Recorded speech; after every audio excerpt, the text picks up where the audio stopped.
If you've been looking for a simple way to automate tasks inside Go High Level using Zapier and Google Docs, this guide is going to change the way you work.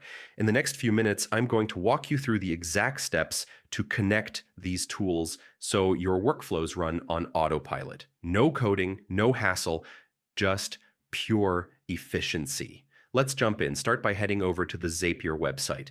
Zapier is the automation backbone that links your apps and eliminates repetitive work. Once you're there, click the login button in the top right corner. If you already have an account, just sign in. If not, create one. Using your Google account makes the process effortless and quick.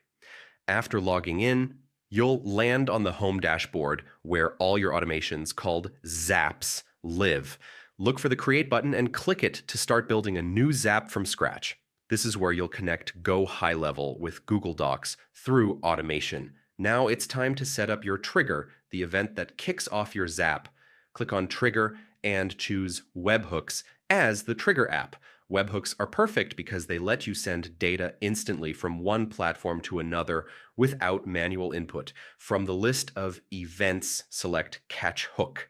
This will allow Zapier to receive information from Go High Level or any external source you connect later. Before moving on, run a quick test. Testing at this stage confirms that Zapier is ready to receive data and that your trigger is set up correctly. With the trigger in place, it's time to define the action, what you want to happen next. In the search bar, type Docs and select Google Docs. This is where the automation comes to life. From the available options, choose Create Document from Text. This tells Zapier to automatically generate a new Google Doc whenever your trigger fires. Make sure you're logged into your Google account so Zapier can access your docs. Once you connect, configure what content you want added to each document. This could be lead info, form submissions, or notes from Go High Level.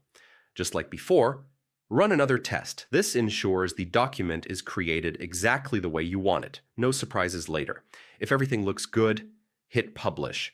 The moment you publish, your Zap goes live and begins working behind the scenes automatically. And that's it. You've set up a seamless automation between Go High Level, Zapier, and Google Docs. From here on out, your system will handle repetitive documentation and data transfer without you lifting a finger. It's a huge time saver and a massive boost to productivity. If this walkthrough helped you and you're excited to keep optimizing your workflow, stick around for more tutorials just like this. Thanks for watching and happy automating.